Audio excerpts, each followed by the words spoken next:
Hai guys, hari ni aku nak share dengan korang macam mana korang nak buka throttle body Honda GM6. Aku nak buka dia punya throttle body sebab aku nak cuci dia punya throttle body. Mula-mula korang tengok dulu hose yang berkait dengan kotak angin dia. So korang buka dulu hose and dia punya lock dekat throttle body ni. Dia pakai saiz Philip. So korang longgarkan sahaja. And kotak angin ni dia ada 2 skru. Korang buka kedua-dua skru ni, satu dekat atas ni and satu dekat bawah sana.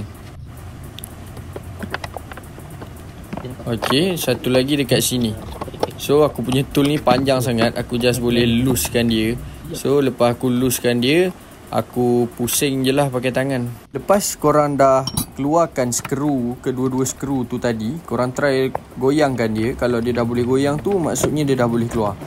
Korang tarik pelan-pelan and keluarkan kotak angin ni. Lepas tu korang tengok hose dan konektor yang connect dengan throttle body. So dekat sini ada satu hose yang connect dengan throttle body. Korang cabut je terus hose tu and letak dia ke tepi. Lepas tu dekat bawah ni dia ada satu bracket untuk hose ni yang connect juga dengan throttle body. So korang buka bracket bawah ni menggunakan saiz 10mm.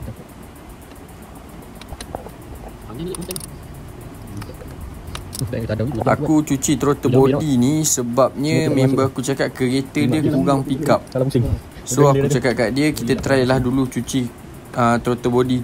Kalau tak dapat juga, aku ingat kena check dia punya fuel pump filter. So lepas tu dia ada lagi 2 konektor yang connected dekat throttle body ni. Bila korang dah buka semua konektor dan juga hose, korang tengok ada 4 skru, 2 dekat atas and 2 dekat bawah. Korang loosekan skru ni, loosekan ke 4 skru, and then korang cabut je lah skru ni. Masa korang cabut tu, pastikan hati-hati sebab skru ni belakang dia tu ada satu bracket, 2 sebenarnya, kiri dan kanan. So pastikan bracket tu tak jatuh. Kalau bracket tu jatuh, susah pula nanti korang nak mencari. So masa buka tu, buka dengan hati-hati and jaga bracket belakang tu supaya tak jatuh.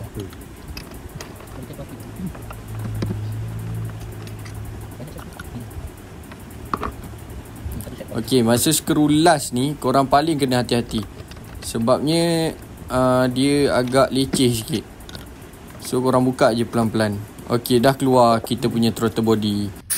Masa cuci tu korang pakai je lah throttle body cleaner ni. Sembuh and lap sikit. Kalau ada berus lagi cantik sebenarnya. Korang berus pelan-pelan je. And kalau yang macam model ni, dia pakai motor, tak pakai kabel.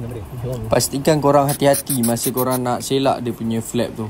Kalau tak, nanti dia punya setting boleh lari. Kalau nak selamat, tak payah buka pun tak apa. So bila korang dah bersih, dah cuci bersih-bersih, confident, korang pasang je lah balik.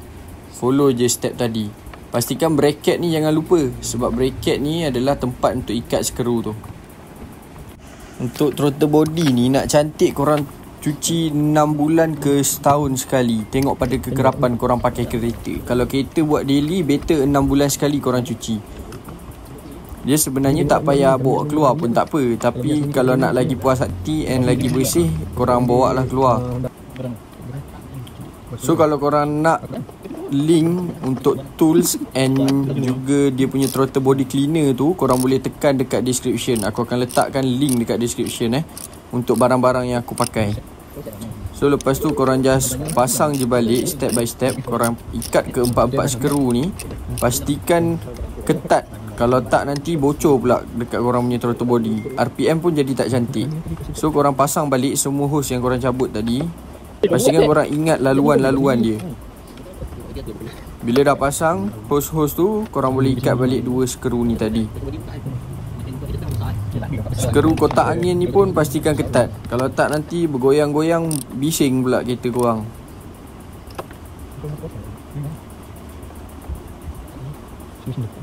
Lepas tu bila dah pasang semua hose, korang pastikan klip dia masuk dengan cantik. And then korang dah boleh pasang air filter cover atas ni.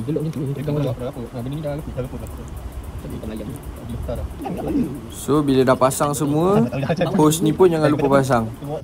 And then siap lah, korang dah boleh start kereta. And tengok RPM korang cantik tak cantik.